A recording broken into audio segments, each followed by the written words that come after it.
starring James Arness as Matt Dillon.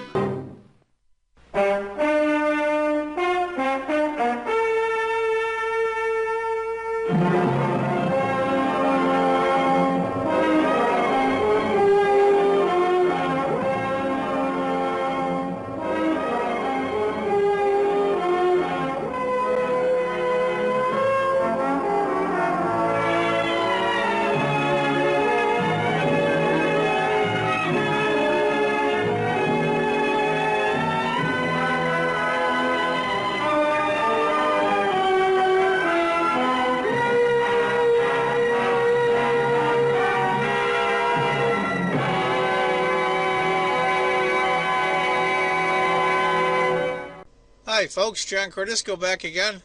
Round 5 of the 47th Biel Chess Festival. This is a pretty good game. Very instructive ending. I'm not going to tell you what happened, of course, until we get there.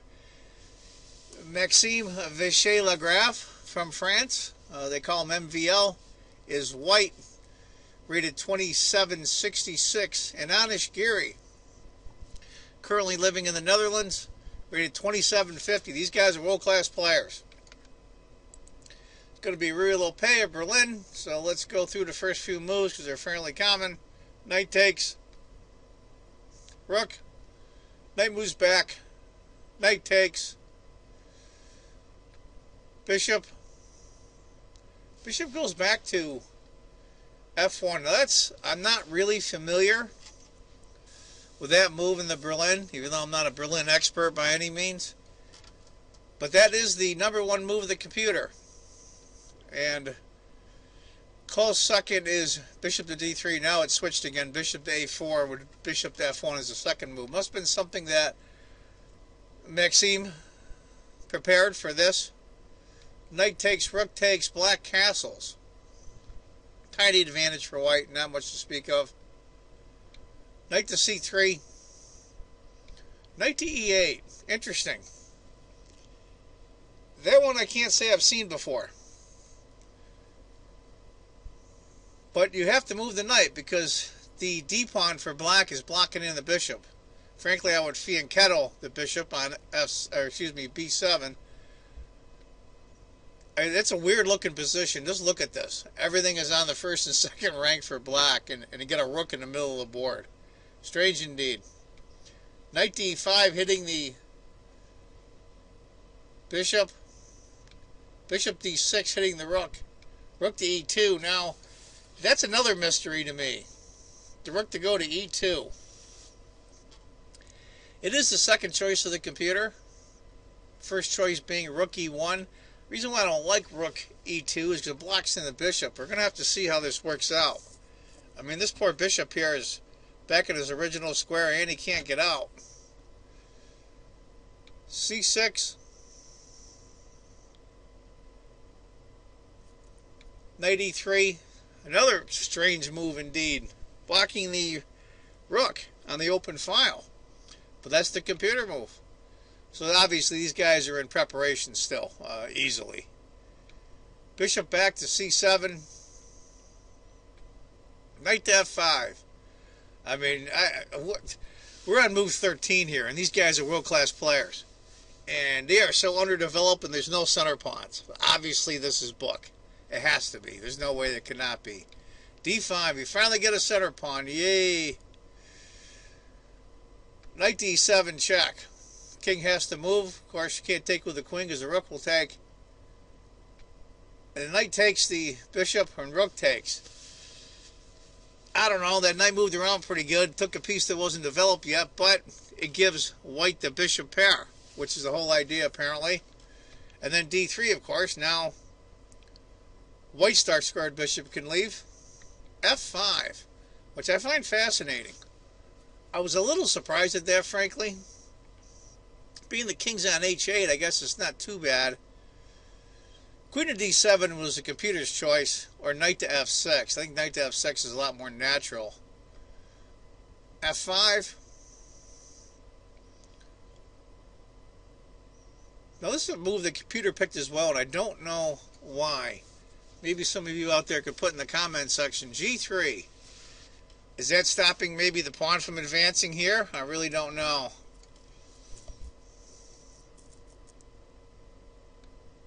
Queen f6. Bishop d2. Now this is a strange position to be sure. Now does the queen take the pawn on b2? Nope, he develops his knight to d6. Bishop c3 hitting the queen. Now that's a really nice diagonal on the king's position here.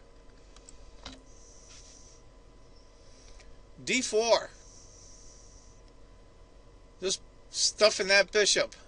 Forcing him back to d2. Knight to f7. He's trying to bring the knight around. Apparently either to e5 or to come over here would be my guess. Probably e5, I think, even though it does block the bishop. That's a good spot because then he can jump from here to here. Now white goes f4. Big surprise to me as well. It's the computer's move. I just don't like the fact that it blocks in the bishop and weakens the king side, but I think you almost have to because you have to guard these two spaces where the knight can go. So maybe that's actually forced in a lot of ways. Bishop to b4 was the computer's other choice. Rook. Bishop g2. Knight d6. Since it can't go to those two squares anymore because the f4 pawn guards them, it moved back to d6. Where it's going to go from there, I don't know. It guards a couple of key squares, but it isn't really doing much. I think it's blocking in that bishop. The computer's two choices were king to g8, which I think is just a waiting move anyway, or bishop to d6. Might be worth considering. I'm not sure. That's a tough spot for Giri. After knight to d6, a3. Bishop. Rook takes. Rook takes. Queen f1. Obviously, you can get back control of the file by going here. Remember, you do have the bishop pair. Got a little bit more mobility. King to g8. He moves the king back. Frankly, I don't think of what else he could do. Computer's got a couple of choices. Rook to e6 maybe. g6. Not really keen on either of those. King to g8. Rook to e1. Rook to e6. Now, if LaGrave takes the rook on e6, queen takes, and you get possession of the file, the only way to get rid of that queen is move the queen to e1, enforcing the trade of queen and rooks, which I don't think really white wants to do right now. a4, a6, bishop f3. It's a very interesting position to be sure. Very interesting. Single rook, double minor piece ending with a bishop pair. There's no isolated pawns for each side. Interesting to be sure. g6. I think it kind of covers h5 square. And king to g2. Looking back, that is the computer's choice, but maybe rook takes c6 was the thought. King to g2. King to f7. I'll tell you what, queen's on the board. You're not bringing up that king for an attack. I think that's just a waiting move to see what the other guy's going to do, frankly. Rook takes finally. Queen takes. Now this is a move the computer picks as well. And this is a move I think is so unnatural for a person. It might very well be the best move. And that's queen to a1. Maybe it's stopping the queen from entering the position here. But it certainly takes it out of play. Now granted, the queen can't go here. The black queen can't go here, here, here, here. So you're not worried about entry of the queen. And this bishop's being blocked off, so there's really nothing to attack. But it's just an odd move. Bishop to c5. b6. Hitting the bishop. Bishop comes back. Now this is a move I didn't expect. And the computer's choice as well. Bishop to e1. Still, the black queen can't enter. Well, it can, but it won't stay very long. You can go to e3, but that's about it. Knight to c8. Bishop f2 is where we really wanted to go to begin with. Put pressure on the pawn. Queen of d7, guarding the pawn. h3. Maybe it's a waiting move. He's trying to occupy the g4 square, put more pressure on it, I think. Try to get the queen back in play, coming back to e1. h5 by black, b5. Sacrificing a pawn. Now queen to a8. That was the idea, sacrificing the pawn, getting the queen in there. Now the black queen is going to have to full defensive duty to guard the knight and the pawn. Bishop to c5 for black. Bishop takes. Knight to b6. Queen to a2 check. Now this is a very interesting endgame. King to g7, queen to a6. And I gotta tell you the truth, we've got 10 pawns on the board, 4 minor pieces and 2 queens.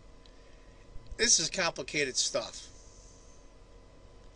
And we're on move, we just hit move 41, so they're probably just made the time control. They got some time to breathe. They probably got up from the table or from the board and stretched their legs, got a drink of water, whatever. Now they're really going to start thinking. b4 was Giri's choice. Bishop to f3, come back. King f8. Didn't want the king there for some reason. Queen a5, hitting the bishop. Queen e7, guarding the bishop. Of course, the knight's being guarded by the bishop. And if you notice here, got a lot of minor pieces in the queen are all on dark squares. I don't know if that's just a coincidence or... King to f1. King to f7. King to g2. Here we go. Basically repeats.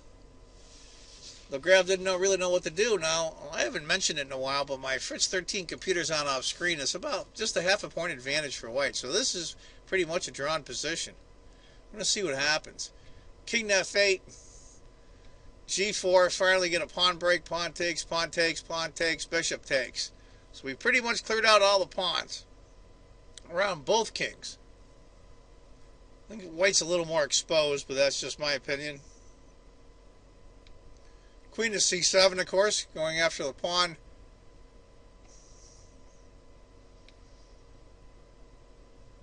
Bishop to f3. Interesting to say the least. Now, of course, the queen can't take the pawn at f4 because it drops the bishop on c5. King goes to g7. Queen finally moves. Knight to c8. Queen to c4. Trying to get the queen a little bit more action. Queen to b6. Now, the computer has suggested queen to d6. And the sequence would go bishop, queen, bishop takes, queen takes. And it would be an odd trade. It would end up with opposite color bishops that way. Queen to b6, queen to d5. You're going to see some maneuvering here a little bit. Finally, they trade queens. I think white is doing very well here. The bishop pair, I think you're really going to tell now when the board starts getting more open. It's about a little more than a point advantage for white. Knight to a7. Bishop d5. And this is where I think Giri stumbles. We're on move 55 for black. Computer suggests g5 or king to h6. He went knight to b5. Now, this isn't a huge blunder, but I think it's a pretty good inaccuracy. And I'll show you what happens. Bishop. Now, what does black do? He goes g5. Bishop takes. King to g6, hitting the bishop. Bishop comes down to d8. Now that knight is worthless. On b5. King f5. e6. Knight a3, the knight's trying to be relevant. Bishop b3, of course, protecting the pawn and guarding the e-pawn and the c-pawn. Knight takes. He has to. What else can he do? Knight takes. Bishop takes. king takes e6, and this is where, after he moved king takes e6, Giri resigned. There's no way he could advance either of his pawns. He's basically stuck. That pawn is eventually going to drop. It's the power of the extra bishop. Anyway, folks, interesting endgame. Slip up like a Giri at the end, but that's why they put pencils on erasers. Nobody's perfect. I want you all to remember, as I always say, if you think chess is just a game, you're not playing it right. Take care, folks. Bye-bye. Hi. Welcome to our show from the Quaker Oats Company.